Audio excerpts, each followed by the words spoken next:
Accueillons l'ancien secrétaire général adjoint de l'ONU, Jean-Marie Guéhenno. Bonjour. Bonjour. Diplomate français, spécialiste des questions de défense et des relations internationales.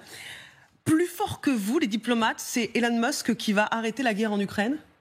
Je ne pense pas qu'il va arrêter la guerre en Ukraine, mais il est sûrement beaucoup plus fort que beaucoup de diplomates.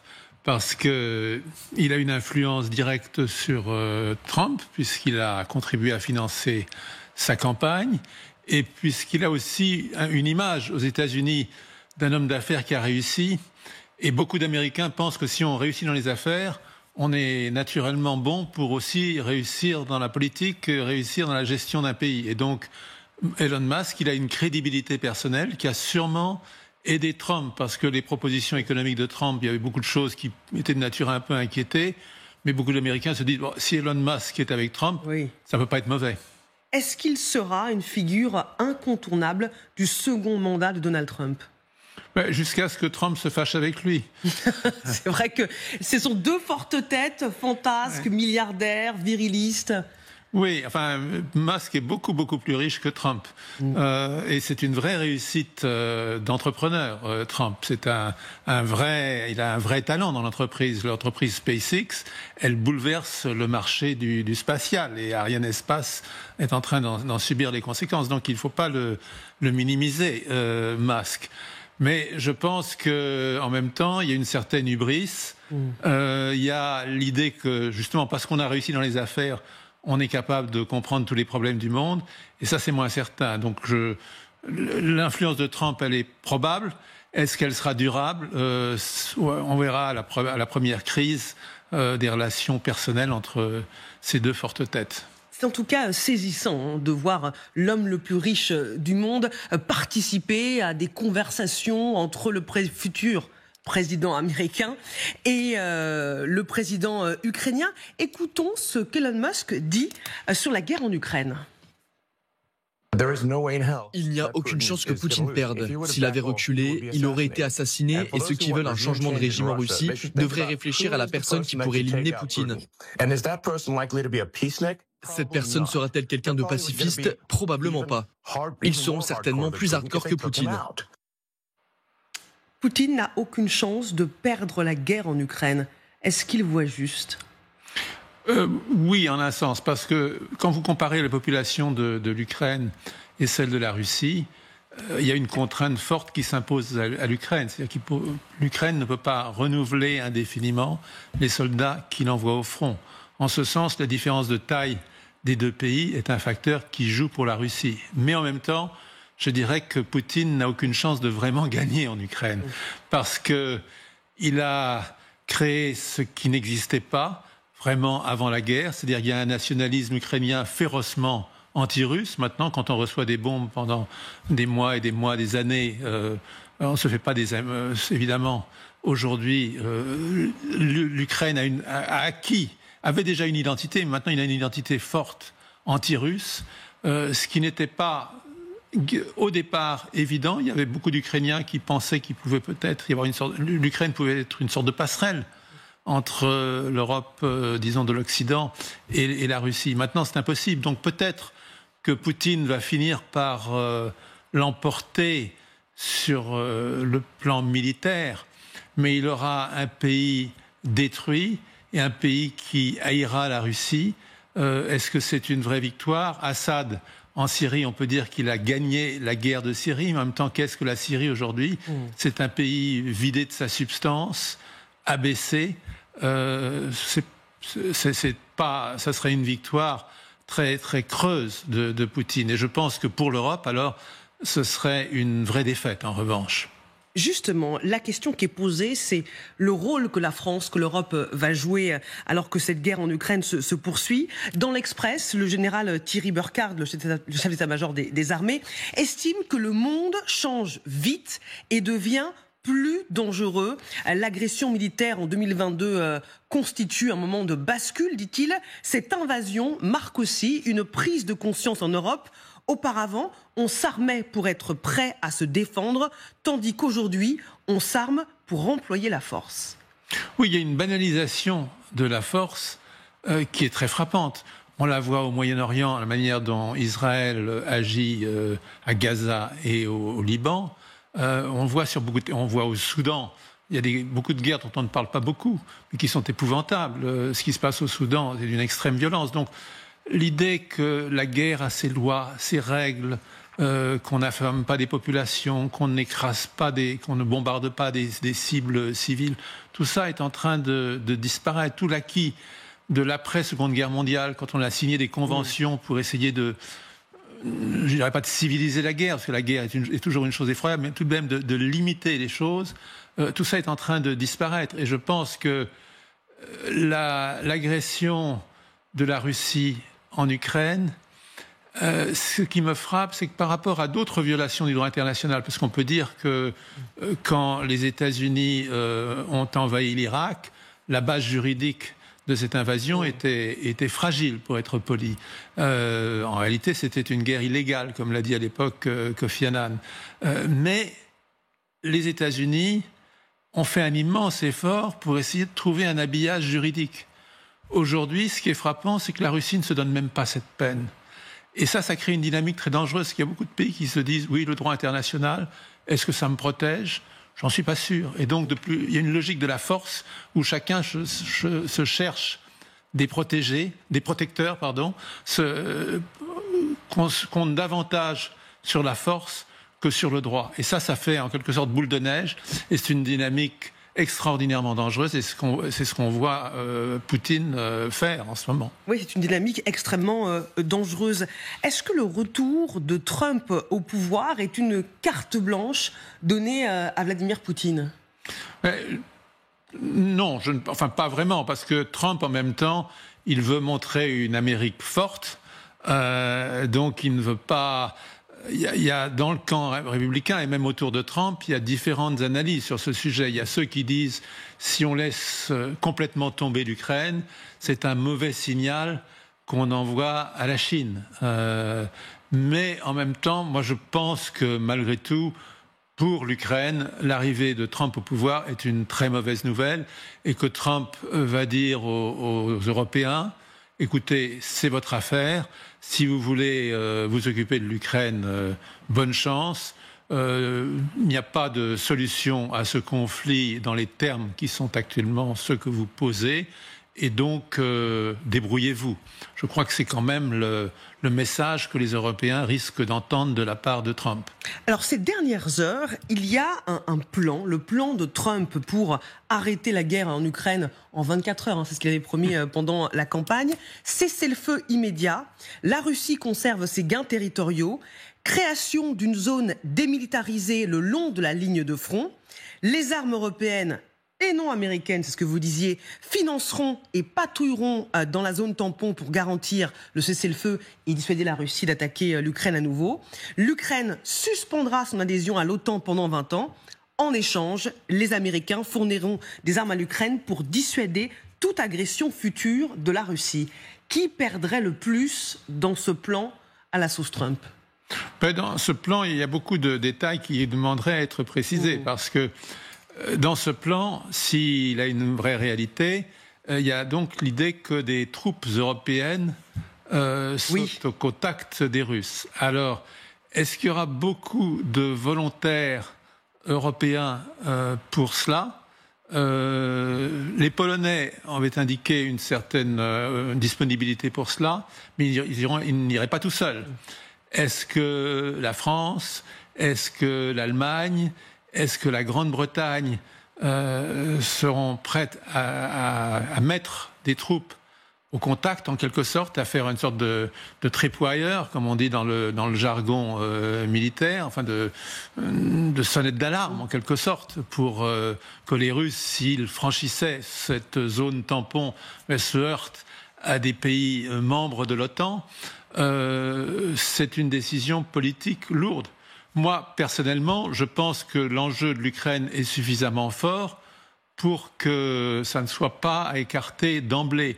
L'envoi de troupes européennes sur le sol ukrainien. Oui, mais je pense en même temps que la méthode que Trump et Poutine discutent sur le dos des Européens d'une question aussi fondamentale c'est énorme.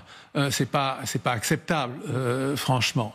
Et je crois que du point de vue alors de Poutine, que le résultat de son opération en Ukraine, ce soit des troupes de pays membres de l'OTAN aux frontières de la Russie, je doute que ce soit quelque chose qu'il puisse accepter. Parce que Poutine aussi, il a perdu beaucoup de monde. Oui. Il a perdu encore plus de monde que l'Ukraine. En proportion de sa population, c'est peut-être moins, mais c'est considérable. On dit qu'il y a plus d'1,5 million de Russes qui ont été soit tués, soit blessés. C'est énorme. Et donc de dire, moi je voulais pas que l'Ukraine soit dans l'OTAN. Bon, pas dans l'OTAN, mais j'ai des troupes de l'OTAN à mes frontières. C'est pas un triomphe pour Poutine. Donc ce plan, je crois qu'il risque de couler sur le rocher de la réalité. C'est fort possible. La sécurité de Donald Trump est menacée. On l'a vu pendant la campagne avec tentative d'assassinat contre lui. On a appris qu'un homme chargé par l'Iran d'assassiner le président américain s'était confié au FBI. Le régime des mollahs dément ces accusations. Est-ce que l'Iran cherche à abattre Donald Trump? Je ne suis pas dans les secrets de l'Iran. Est-ce qu'il y aurait intérêt? Peut-être, très franchement, parce que Trump, lui, n'a pas hésité à faire abattre notamment Soleimani, le chef des gardiens de la Révolution en Iran.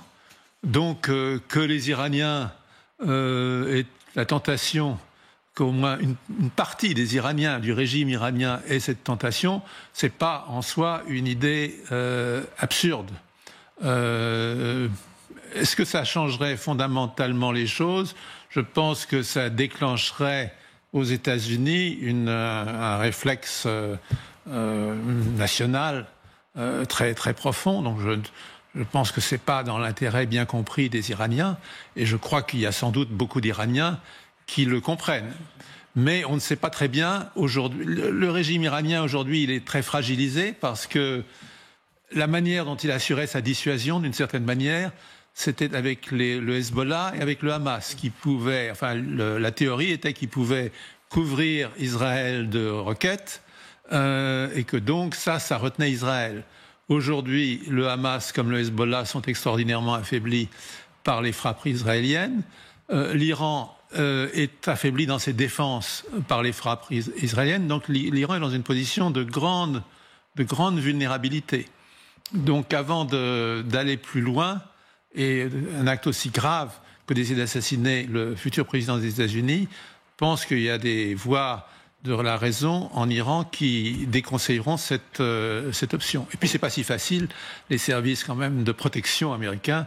On se pose la question parce qu'il y a eu des failles dans le dispositif de sécurité qui entourait Donald Trump pendant la campagne. Donc on se dit que quelqu'un pourrait l'atteindre d'une manière ou d'une autre. Il n'y a jamais une sécurité 100%, mais je crois que le Secret Service, qui est chargé de la protection des personnalités, doit certainement avoir renforcé ses moyens pour éviter un risque pareil. Oui, Mar-a-Lago, la résidence de Trump en Floride, est devenue une forteresse à l'heure où nous parlons.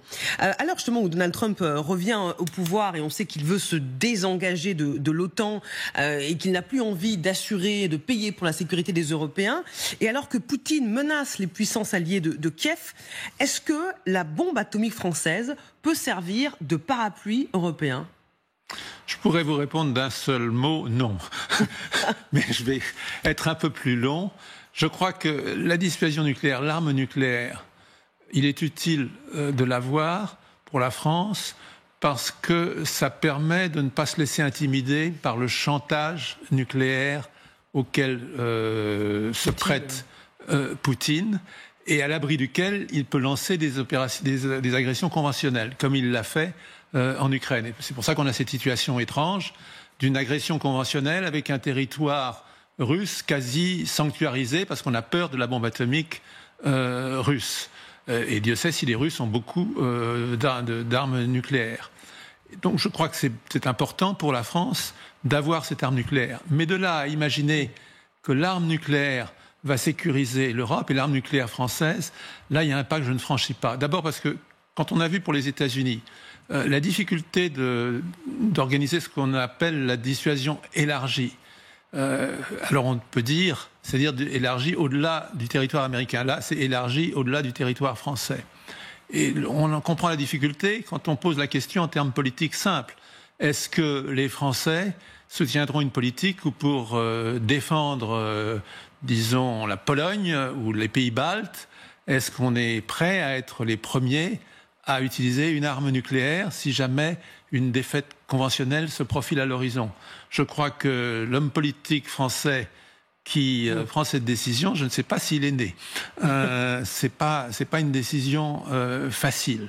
Donc je crois que la dissuasion élargie n'est pas une hypothèse aujourd'hui très réaliste. Ça supposerait aussi une panoplie nucléaire différente pour la France. Je crois qu'en réalité, ce qui est essentiel aujourd'hui, et ça, je sais que les gardiens du temple, si je puis dire, de la dissuasion nucléaire n'aiment pas qu'on dise cela, c'est la dissuasion conventionnelle.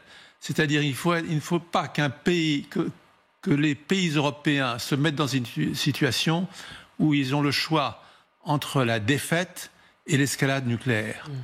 Et aujourd'hui, dans l'état actuel de ce qu'est l'Europe, si les Européens veulent se doter d'une vraie capacité de défense conventionnelle, ils en ont tout à fait les moyens par rapport à la Russie.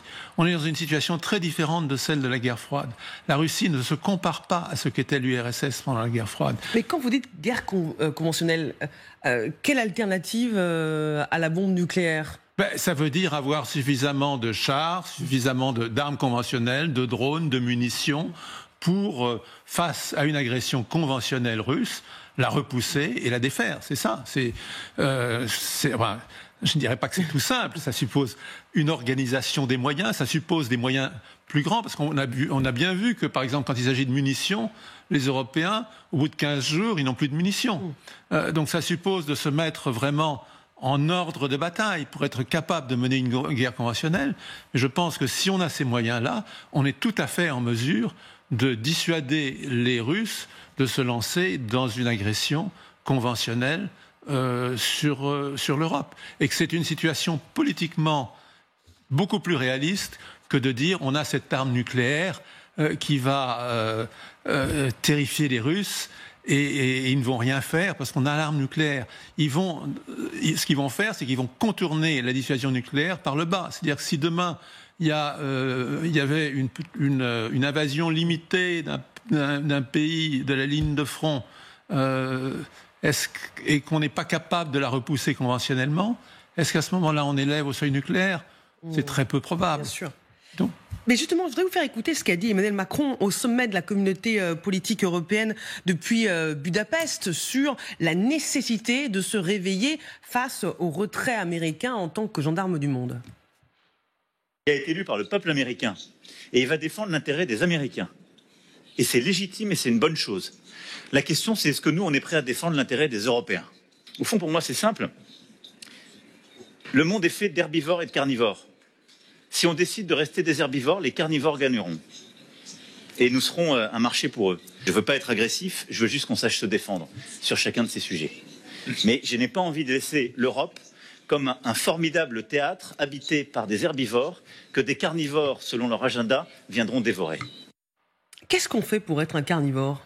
Ce qu'on fait pour être un carnivore, c'est qu'on a une capacité justement de défense un peu supérieure à ce qu'elle est aujourd'hui en Europe. L'Europe aujourd'hui, dans le monde, elle pèse par son poids économique, son marché. C'est-à-dire que si l'Europe ferme ses frontières à tel ou tel pays, c'est une vraie menace. Donc l'Europe, là, elle a un poids. Mais sur le plan politico-militaire, elle n'en a pas.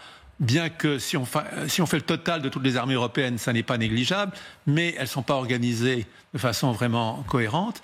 Et donc l'Europe, sur le plan militaire, elle est tout à fait herbivore aujourd'hui, pour reprendre. L'Europe est herbivore sur le plan militaire. Est-ce qu'il faut justement créer une armée européenne ? C'est ce que propose le chef du gouvernement au Luxembourg. Et il n'est pas le seul. Oui, enfin, on tombe tout de suite sur un vieux débat, parce qu'il y a l'OTAN, et puis il y a les pays européens. Et les pays européens, ils préfèrent, la majorité d'entre eux, l'immense majorité d'entre eux, ils préfèrent s'organiser dans le cadre de l'OTAN, qui a des états-majors, qui a des standards, qui permet d'assurer une certaine cohérence. Maintenant, avec l'arrivée de Trump au pouvoir, que va devenir l'OTAN ? Parce que l'essentiel de l'OTAN, c'était l'engagement américain en Europe. Si cet engagement devient très incertain, problématique, à ce moment-là, est-ce que l'Europe peut en quelque sorte hériter des structures qui ont été créées à l'OTAN et qui ont été rodées pendant des décennies? Ça serait la solution la plus intelligente. Est-ce que les États-Unis accepteraient cela? Je ne sais pas. Moi, ce que je crains beaucoup, c'est que la situation précaire dans laquelle se trouve l'Europe sur le plan stratégique, au lieu d'unir les Européens, elle les divise.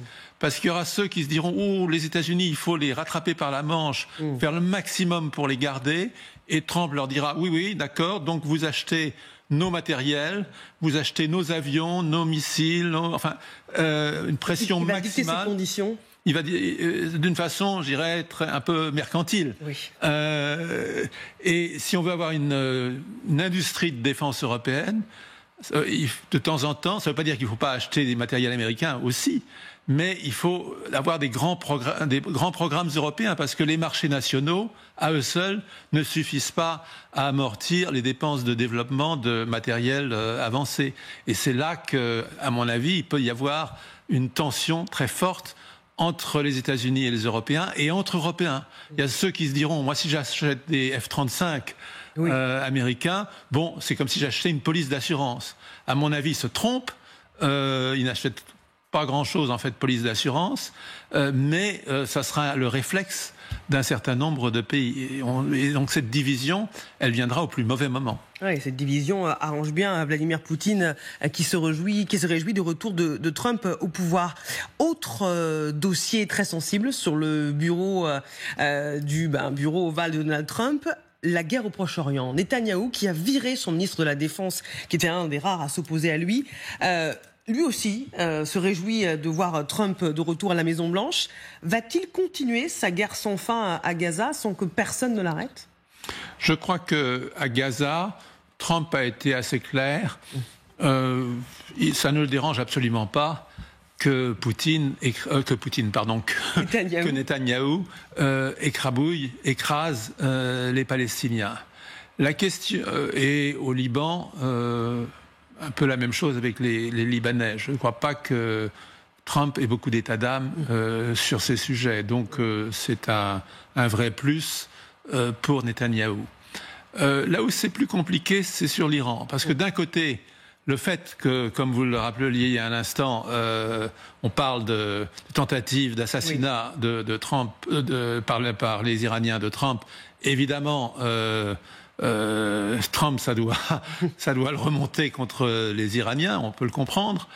Mais en même temps, Trump, il s'est positionné dans le débat américain comme quelqu'un qui n'est pas un va-t-en-guerre. Parce qu'il sent très bien l'atmosphère du pays. Et moi, vivant aux États-Unis, je sens ça un peu aussi. Les Américains sont fatigués de toutes les guerres. Et Trump dit bien, moi, je ne suis pas un va-t-en-guerre. Et donc, la dernière chose qu'il veut, c'est entraîner les États-Unis dans une nouvelle grande guerre du Proche-Orient. Je ne crois pas qu'il le souhaite. Et donc, là, ça peut poser un problème à Netanyahou, parce que si Netanyahou, voyant l'Iran très affaibli, veut pousser son avantage en se disant je vais arriver à un changement de régime ou bien je vais éliminer la capacité nucléaire des Iraniens, est-ce qu'il peut le faire, Netanyahou, sans l'aide des États-Unis? C'est loin d'être certain. Enfin, ça, c'est une question technique où il faudrait avoir le détail des capacités des uns et des autres, et je ne prononce pas, mais la plupart des experts pensent que c'est pas certain. Est-ce que Trump est prêt à cela, avec les risques que ça généralise le conflit et que ça entraîne les États-Unis dans une nouvelle guerre moyen-orientale? Il y a un doute. Donc là, il peut y avoir un petit accrochage entre Trump et Netanyahou. Vous avez raison, les Américains sont fatigués des guerres, et ça a été un argument de campagne pour Donald Trump, qui, concernant la Corée du Nord, promet de tenir Kim Jong-un, qui menace, ou en tout cas effraie une partie du monde depuis qu'il a recommencé ses tirs de missiles. Écoutons Donald Trump. Je me suis accordé avec lui et nous avons mis fin aux tirs de missiles de la Corée du Nord. Aujourd'hui, la Corée du Nord reprend du service. Mais quand je reviendrai, je m'entretiendrai avec lui. Il aimerait me revoir. Je pense que je lui manque, si vous voulez savoir la vérité. Pas sûr que Kim Jong-un aimerait revoir Donald Trump au point que Donald Trump lui manque. Mais est-ce que Donald Trump est celui qui peut contenir les ambitions de Kim Jong-un? Kim Jong-un, tous ceux qui suivent la Corée du Nord depuis 1 ou 2 ans voient que Kim Jong-un se durcit de plus en plus, si c'est possible, et se met de plus en plus en position de faire la guerre. Avec le déploiement de soldats en Russie, la question que tout le monde se pose, mais à laquelle on n'a pas de réponse, c'est qu'est-ce qu'il a obtenu des Russes en échange de ça? Il ne le fait pas simplement pour les beaux yeux de Poutine, il a certainement obtenu quelque chose. Et ça doit d'ailleurs un peu inquiéter les Chinois, parce que Kim Jong-un, s'il s'autonomise trop par rapport à la Chine, c'est pas quelque chose qui peut vraiment plaire aux Chinois. Alors, on parle de denrées alimentaires, d'aide pour moderniser l'arsenal nucléaire nord-coréen. Je pense que c'est certainement plutôt le second que le premier. Et d'ailleurs, pour la question de la non-prolifération, c'est une vraie question très grave, parce que on voit ce que les Russes peuvent apporter aux Coréens, notamment aussi pour les missiles, pour la miniaturisation, pour mettre des têtes nucléaires sur des fusées. On voit ce qu'ils peuvent apporter aux Iraniens sur les mêmes sujets. Donc, deux pays, enfin, les Coréens ont déjà l'arme nucléaire, les Iraniens ne l'ont pas encore, mais on voit 2 pays dont on ne souhaite pas qu'ils deviennent des vraies puissances nucléaires. On voit que la Russie dépend de plus en plus de ces 2 pays. Les drones iraniens, la Russie les achète massivement pour attaquer l'Ukraine. Donc on voit là un affaiblissement du régime de non-prolifération nucléaire, qui est une très mauvaise nouvelle pour le monde, parce que plus il y aura d'acteurs avec le doigt sur la gâchette nucléaire, plus il y a quand même un risque d'accident qui augmente, et d'accidents catastrophiques. Alors, est-ce que Trump peut renverser cette situation? Quand il a eu ses premiers contacts avec Kim Jong-un, on a vu que c'était pas du tout bien préparé et que ça a échoué assez rapidement. Je pense que la probabilité que ça se répète est élevée. Kim Jong-un a envoyé plus de 10 000 soldats nord-coréens en Russie, dans la région de Koursk. Les combats ont commencé contre les Ukrainiens sur le territoire russe. La Corée du Sud s'inquiète. Séoul se dit que c'est peut-être une répétition, si je puis dire, avant que la Corée du Nord s'attaque à la Corée du Sud. Oui, parce que les soldats coréens, ils sont armés, mais ils n'ont jamais fait la guerre. Et donc là, ils font un exercice en grandeur nature. Et donc c'est une armée qui fait la guerre est toujours mieux préparée, enfin on dit aguerrie, qu'une armée qui ne l'a pas faite. Et donc effectivement, pour les Sud-Coréens, c'est un peu inquiétant tout cela. Et c'est inquiétant surtout quand on met la situation en perspective avec tout ce que les Sud-Coréens observent sur l'évolution de la posture militaire nord-coréenne. Donc il y a le risque, effectivement, qu'à un moment, Kim Jong-un se lance dans une opération en Corée contre la Corée du Sud, ce qui serait évidemment catastrophique. C'est le risque évidemment auquel l'OTAN se prépare. Merci beaucoup Jean-Marie Guéhenno d'avoir été notre invité dans le club.